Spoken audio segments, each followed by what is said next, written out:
नमस्कार, जोहार। मैं उमेश कुमार झा और आप इस वक्त देख रहे हैं झारखंड लाइव और मैं आपको झारखंड की 5 बड़ी खबरों से अवगत कराने वाला हूं। तो बने रहिए इस वीडियो रिपोर्ट के अंत तक हमारे साथ और देखते रहिए झारखंड लाइव। पहली बड़ी खबर झारखंड में नियुक्ति नियमावली को लेकर है। आपको बता दूं, कैबिनेट की गुरुवार को हुई बैठक में कैबिनेट का फैसला आ चुका है। अब सरकारी नौकरियों का रास्ता साफ होने के आसार हैं। झारखंड में अब फिर से पुरानी नियमावली लागू की जाएगी। साथ ही राज्य से मैट्रिक इंटर पास करने की अनिवार्य शर्त जो हेमंत सरकार ने लाई थी वो भी खत्म होगी। सरकार ने नई शर्तें वापस ले ली है। कैबिनेट के फैसले के अनुसार सरकार ने 2015 की नियुक्ति नियमावलियों में जिन अतिरिक्त शर्तों को 2021 में जोड़ा था उसे वापस ले लिया गया है। यानी 2015 में बनी नियुक्ति नियमावली के तहत ही तृतीय एवं चतुर्थ वर्ग पदों पर नियुक्तियां होंगी। इससे राज्य में नियुक्ति का रास्ता खुल गया है। वर्ष 2015 की नियुक्ति नियमावली में हेमंत सोरेन की सरकार ने 2021 में 3 महत्वपूर्ण शर्तें जोड़ी थी। पहला शर्त, आरक्षित वर्ग के अभ्यर्थियों को छोड़कर अन्य वर्ग के अभ्यर्थियों को झारखंड से ही मैट्रिक और इंटर परीक्षा पास करना अनिवार्य शर्त था। इसके अलावा दूसरी शर्त, 15 क्षेत्र भाषाओं की सूची से हिंदी, संस्कृत और अंग्रेजी को हटा दिया गया था। इस सूची में केवल हो, मुंडारी, खरिया, पंच प्रगनिया समेत कुल 12 भाषाएं ही रह गई थी। साथ ही तीसरी एक अन्य शर्त भी जोड़ी गई थी जिसके तहत विद्यार्थियों को स्थानीय रीति रिवाज, भाषा और परिवेश का ज्ञान होना अनिवार्य था। कैबिनेट की गुरुवार को हुई बैठक में इस प्रस्ताव को मंजूरी दे दी गई है। साथ में जोड़ा गया है कि क्षेत्र भाषा की परीक्षा 100 नंबर की हो और वस्तुनिष्ठ हो।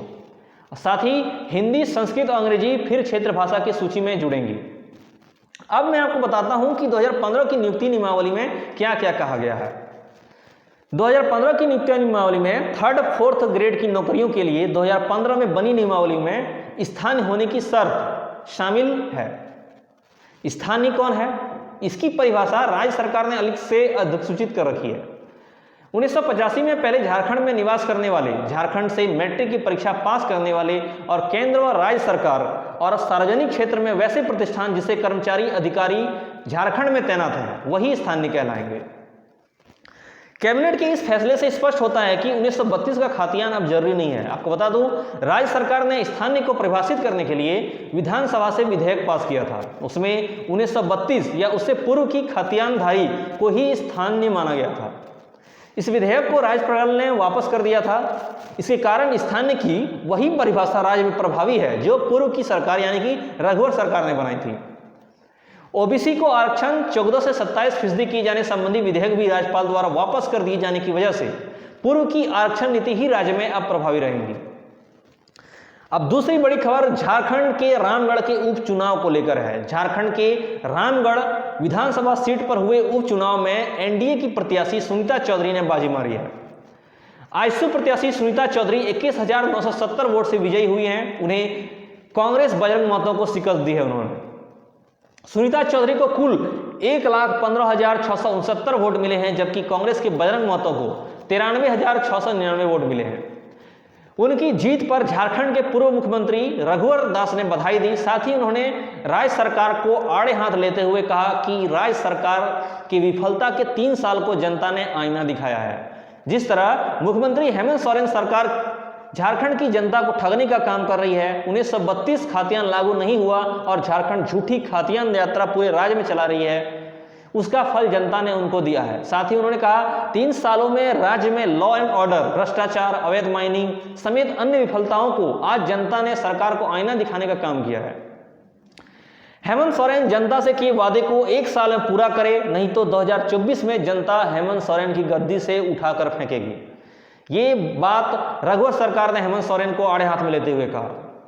अब अगली बड़ी खबर झारखंड विधानसभा में आज होने वाले बजट पेश को लेकर है। झारखंड विधानसभा में आज राज्य का बजट पेश किया जाएगा। वित्त मंत्री डॉक्टर रामेश्वर उरांव चौथी बार विधानसभा में बजट पेश करेंगे। यह भी एक रिकॉर्ड होगा। इससे पहले सबसे ज्यादा बजट पेश करने का रिकॉर्ड पूर्व मुख्यमंत्री रघुवर दास के पास था, जिन्होंने पिछली सरकार में लगातार 5 बार बजट पेश किया था। उम्मीद जताई जा रही है कि इस बार के बजट में हर वर्ग पर जोर दिया जाएगा। बताया जा रहा है कि इस बार के बजट में स्वरोजगार ऐसा क्षेत्र होगा जिससे ज्यादा पैसे दिए जा सकते हैं। लगभग 1,11,000 करोड़ रुपए के बजट की उम्मीद रखी गई है। पॉलिटिकल एक्सपर्ट की माने तो इस बार का बजट साल 2024 में होने वाले विधानसभा चुनाव को ध्यान में रखते हुए पेश किया जा सकता है। विधानसभा में इस पहले आर्थिक सर्वेक्षण रिपोर्ट पेश किया गया। रिपोर्ट में कहा गया है कि अगले वित्तीय वर्ष 2023-24 में राज्य की विकास दर देश की विकास दर से ज़्यादा रहेंगी। मुद्रास्फीति की वजह से अगस्त 2021 में दिसंबर 2022 तक की अवधि में ईंधन, प्रकाश, कपड़े और जूते आदि की कीमतों में तेजी से वृद्धि हुई। राज्य गठन के बाद 2021-22 तक की अवधि से बजट आकार करीब 13 गुना बढ़ा है। राज्य में गरीबी का प्रतिशत गिरकर 36.9 तक पहुंची है। प्रति व्यक्ति आय बढ़कर 86,060 रुपए की हो गई है। राज्य पर कर्जे का बोझ की बात करें तो वो बढ़कर 1,26,353.2 करोड़ रुपए हो गया है। चौथी बड़ी खबर 10वीं और 12वीं वार्षिक परीक्षा के टॉपर्स को लेकर है। झारखंड सरकार ने मैट्रिक और इंटरमीडिएट के टॉपर्स छात्रों को बड़ा इनाम देने की घोषणा की है। राज्य सरकार 10वीं यानी मैट्रिक और 12वीं यानी इंटरमीडिएट परीक्षा 2022 में स्टेट टॉपर्स को 3-3 लाख रुपए का प्राइज देने का ऐलान किया है। हेमंत सोरेन झारखंड एकेडमिक काउंसिल यानी JAC board, central board of secondary education यानी सीबीएसई बोर्ड और Indian certificate of secondary education यानी आईसीएसई बोर्ड के पढ़ने वाले राज्यों के टॉपर्स को यह इनाम देगी। वहीं दूसरे स्थान पर रहने वाले को भी 2-2 लाख रुपया और तीसरे में स्थान में रहने वाले को 1-1 लाख रुपया दिए जाएंगे। आपको बता दूं 12वीं में ये सिर्फ ओवरऑल हाईएस्ट मार्क्स वाले को नहीं बल्कि तीनों संकायों यानी आर्ट्स, कॉमर्स और साइंस के टॉपर्स को अलग अलग पुरस्कार राशि दी जाएगी। इसके अलावा 60,000 रुपए तक का लैपटॉप और 20,000 रुपए तक का मोबाइल भी दिया जाएगा। पांचवी बड़ी खबर खेल जगत से है। राज्य सरकार ने राष्ट्रीय एवं अंतर्राष्ट्रीय खेलों में स्वर्ण, कांस्य और रजत पदक जीतने वाले खिलाड़ियों और इससे जुड़े प्रशिक्षकों की पुरस्कार राशि में बढ़ोतरी की है। अब समर और विंटर ओलंपिक में स्वर्ण पदक जीतने वाले खिलाड़ी को 2 करोड़ की जगह 5 करोड़ रुपए मिलेंगे। जिन खेलों के लिए उन्हें पुरस्कार राशि नहीं भी थी उसमें भी पुरस्कार देने की फैसला किया गया है। अभी के लिए इतना ही। हम आगे आपसे फिर मिलेंगे नई खबरों के साथ और यूं ही झारखंड की हर खबर से जुड़े रहने के लिए देखते रहिए झारखंड लाइव।